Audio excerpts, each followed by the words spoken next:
This video message is very important for students who are already aspiring for CTET this year, or the students who have recently taken admission in any of the teacher education program, be it B.Ed, BLEd, DLEd, BTC or anything else.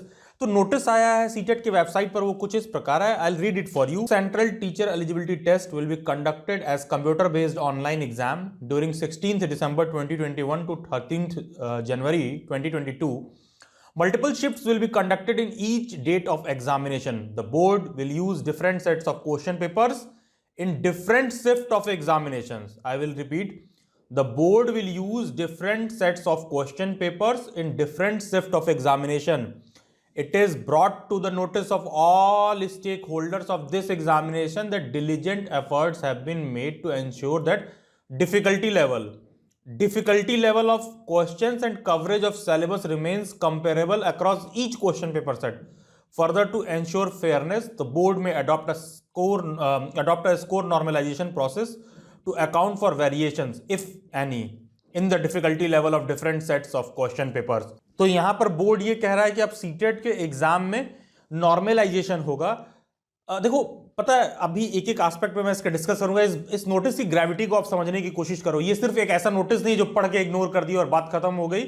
और जैसा कि आपको पता होगा, daily bytes पर अगर किसी में नोटिस को कवर करता हूं तो उसकी ग्रेविटी बहुत ज्यादा होती है, उसका इंपॉर्टेंस फ्यूचर में बहुत ज्यादा होता है. तो ये बात सिर्फ ये नहीं है कि नोटिस सिर्फ में सिर्फ इतना लिखा हुआ है. एक्चुअली इस नोटिस में लिखा क्या है कि एग्जाम अगर मल्टीपल शिफ्ट्स में होगा तो नॉर्मलाइजेशन होगा. नॉर्मलाइजेशन का सिंपल सा मेथड बोलूं तो कुछ ऐसा है कि मान लो 16 तारीख को पेपर आसान आया, 17 तारीख को पेपर कठिन आया, तो 17 तारीख वाले का नंबर कम आएगा, 16 तारीख वाले का ऑब्वियसली पेपर थोड़ा आसान था तो नंबर ज्यादा आएगा. तो गवर्नमेंट क्या करेगी कि नॉर्मलाइज करके दोनों को बराबर कर देगा आयोग. ठीक है, सीबीएसई इन दिस केस वो नॉर्मलाइज करके बराबर कर देगा. पता है, ये सुन के कितना अच्छा लग रहा है. अच्छा, उसका पेपर कठिन आया था, मेरा आसान आया था, मुझको ज्यादा नंबर मिल रहा था, उसको कम मिल रहा था, तो दोनों को बराबर कर दिया गया. क्या कभी सोचा है कि ये डिसाइड कैसे होगा कठिन क्या है और आसान क्या है? आपने कभी सोचा है कि डिसाइड कैसे होगा कठिन क्या है कि आसान क्या है? ये कौन डिसाइड करेगा? ये डिसाइड करेगा सीबीएसई. और सीबीएसई किस बेसिस पर डिसाइड करेगा? अरे ऐसा तो हो सकता है ना कि कोई क्वेश्चन आपको आता हो, आपको तो आपके लिए आसान है, नहीं आता है तो कठिन है. अभी मैं आपसे कह दूं कि दिल्ली के लेफ्टिनेंट गवर्नर का नाम क्या है, आपको उसका नाम पता है, दिल्ली के एलजी का, तो आसान क्वेश्चन है. नहीं पता है तो बहुत कठिन है. यहां पर ये विवाद हर साल का है, आप पता कर लेना. जो बच्चे, आपके जानने में बहुत से लोग होंगे जिन्होंने railway group D, railway NTPC या एसएससी का फॉर्म वगैरह भर रखा होगा, उनको पता है. और बहुत से टॉप ऑनलाइन एडुकेटर्स भी, जो टॉप वाले हैं, वो भी बहुत सारे इस बात को कवर कर चुके हैं नॉर्मलाइजेशन के इश्यूज को लेकर. उदाहरण के तौर पे एसएससी के एग्जाम में ऑफन सुनने में आता है कि पता चला मैथ का पेपर है, बच्चों ने 200 के 200 क्वेश्चन सही कर दिए हैं और नॉर्मलाइज करके उसका 150 कर दिया गया. और जो बच्चों के 200 में मान लो 170 160 बन रहे थे, उनको नॉर्मलाइज करके ऊपर कर दिया गया. ठीक है, ये चीज देखने के लिए मिला है. तो क्वेश्चन उठता है कि एसएससी में, सीटेट में ये मैटर इतना इंपॉर्टेंस क्यों प्ले कर रहा है? देखिए यहां पर क्या है, पहले 150 में 90 मार्क्स पासिंग था.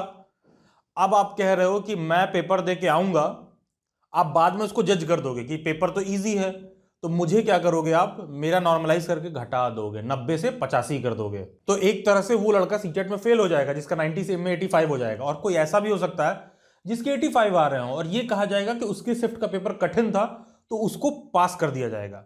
तो आने वाले समय में एग्जाम के इस हिस्से को हमें बहुत ही हाई इंटेंस ग्रेविटी के साथ समझना होगा, इंपॉर्टेंस देते हुए कि अब 150 में 90 नंबर पासिंग नहीं रह गया है. अगर आपको एकदम श्योर शॉट है कि पास होना है तो 150 में 105 से 110 मिनिमम आप कर रहे हो सही, तब जाके एकदम श्योर शॉट प्रोबेबिलिटी होगी कि अगर नॉर्मलाइजेशन हो गया, पेपर नीचे आ गया, तो भी आप पास हो जाओगे, आपका स्कोर नीचे कर दिया गया तो. क्योंकि यहां पर ये समझना जरूरी है कि क्या कठिन है क्या इजी है, ये कैसे डिसाइड करने वाले हो तुम. और अक्सर बच्चे हर साल ये बात कहते हैं, आप एसएससी वगैरह दीजिए, देखिए जहां रेलवे का पेपर हो रहा है, जहां लाखों बच्चे दे रहे हैं, वो हमेशा कहते हैं कि हमने तो नहीं कहा ना कि पेपर हमको आसान दो, हम तो कहे नहीं कि पेपर हमको आसान दो, आपने आसान दिया, नॉर्मलाइजर कम कर दिया, अगले को कठिन दिया, अब वो पेपर हमको आसान लग रहा था जो पेपर हमको कठिन दिया गया, और मेरा नॉर्मलाइजर के ऊपर कर दिया. तो ये डिबेट्स अब सीटेट में भी आपको हर साल देखने को मिलेंगे. और ऑफ कोर्स अगर बवाल होगा तो कोर्ट में केसेस और एग्जाम्स एक्सटेंशन होगा अननेसेसरी, जो और बड़े बड़े एग्जाम्स में हो रहा है. तो हो सकता है कल को टीचर एजुकेशन सीटेट के एग्जाम में आपको सारी चीज दिखने लगे. तो अब ये मैटर इंपॉर्टेंस क्यों प्ले कर रहा है। पहले क्या होता है, सीटेट में 5 सेक्शन आते थे, इंग्लिश हो गया, हिंदी हो गया, पहला आपका सीडीपी है, फिर मैथ है और उसके बाद इन्वायरमेंट। तो इसमें क्या होता था, किसी का मान लो मैथ अच्छा है तो वो कह रहा था कि चलो मेरा मैथमेटिक्स अच्छा है, सीटेट तो निकल जाएगा। अभी इतना सिंपल नहीं रह गया। कोई कह रहा है मैं आर्ट साइड का स्टूडेंट हूँ, मैं इन्वायरमेंट में ज़्यादा स्कोर कर लूंगा, मैं सीडीपी में ज़्यादा स्कोर कर लूंगा। नहीं, अभी उतना सिंपल नहीं रह गया, क्योंकि पता चला कोई क्वेश्चन पेपर आया, इसके मायने समझो, मैं आपको एग्जाम्पल दे रहा हूँ। कोई क्वेश्चन पेपर ऐसा आया जहां पर मैथ बहुत ईजी था, अब वो तुम्हारा स्ट्रॉन्ग सेक्शन है तो तुम्हें नॉर्मलाइज करके नीचे कर दिया गया, क्योंकि पेपर जो है इजी था। और मान लो इन्वायरमेंट का सेक्शन है, वो कह लो कि कठिन आया, या फिर कह लो इजी आया लेकिन आपको कठिन लग रहा था, आप उसमें स्कोर नहीं कर पाए, और अगला बच्चा उसमें स्कोर कर लिया। तो ये पेपर से फ्लक्चुएशन रहते हैं। किसी कैंडिडेट का इंग्लिश स्ट्रांग है, किसी का हिंदी स्ट्रांग है, तो जब नॉर्मलाइज किया जाएगा तो चाहे कितना भी कहा जाए कि अटमोस्ट इंपॉर्टेंस हम देंगे इस बात को कि पेपर का स्टैंडर्ड सेम रहे, नहीं भाई, पेपर का स्टैंडर्ड सेम नहीं हो सकता है। डेली बैट्स पर मैं खुद मॉक टेस्ट तैयार करता हूं, डेली बैट्स की वेबसाइट पर अवेलेबल हो जाएगा कुछ दिन में सारा कुछ। मुझे नहीं पता कि कैसे एकदम स्टैंडर्ड पे तैयार करा दूं, क्योंकि कोई क्वेश्चन हो सकता है ना आपको आता है और मेरे को ना आता हो, तो तुरंत कठिन हो गया। अब यही चीज है, रिसेंटली जो डेली बैट्स पर सीटेट का बैच फॉर्म किया गया था, बहुत से कैंडिडेट्स कहने लगे कि सर सीटेट का फी बहुत महंगा है। देखिए, ऑफ कोर्स एक थोड़ा सा आपको एग्जांपल दें, अगर हम लोगों ने भी फी रखा है किसी चीज़ का, तो अगर हम उस सेम प्रोफेशन में हैं तो हम ऑलरेडी 4 लोगों का फी का स्ट्रक्चर देखे होंगे।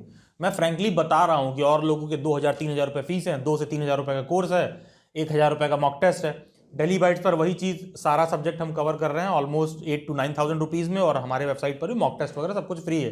लेकिन एक डिफरेंस है, हमने कहा कि हम 1-to-1 इंटरेक्शन के तहत पढ़ाएंगे, और कुछ बच्चे हमें इस बात को क्रिटिसाइज कर रहे थे कमेंट सेक्शन में, अच्छे खासे लोग। ये वाला वीडियो लेक्चर है, ये जो आपके स्क्रीन पर दिख रहा है, इस वीडियो को आपने देखा होगा, तो ये वीडियो 30 मिनट का है। तो बहुत लोगों को लग रहा था 30 मिनट का वीडियो, इतना बड़ा वीडियो कैसे देखेंगे। तो अब मैं मानता हूं कि जिस बच्चे को एग्जाम देना है, कोर्स ज्वाइन करना है, वो देखेगा उस पूरी बात को मैं क्या समझा रहा हूं। तो वहां पर मैंने सब्जेक्ट वाइज चीजों को डिवाइड कर रखा था कि सब्जेक्ट वाइज भी आप डेली बैट्स पर बैचेस ज्वाइन कर सकते हैं, जो कि अन्य प्लेटफॉर्म पर लोग पूरा पूरा फुल कोर्स दे देते हैं। तो मैंने कहा कि देखो, डेली बैट्स पर हम फुल कोर्स नहीं देते, हम वीडियो लेक्चर्स नहीं देते, हम क्लास लेते हैं 1-to-1 इंटरेक्शन से। जैसे मेरे वेबिनार मीट होते हैं, गूगल मीट, जूम पर जैसे पढ़ाया जाता है, हम उस तरीके से पढ़ाते हैं, वीडियो लेक्चर्स नहीं देते हैं। और कोई कैंडिडेट इंडिविजुअली भी सब्जेक्ट को ज्वाइन कर सकता है।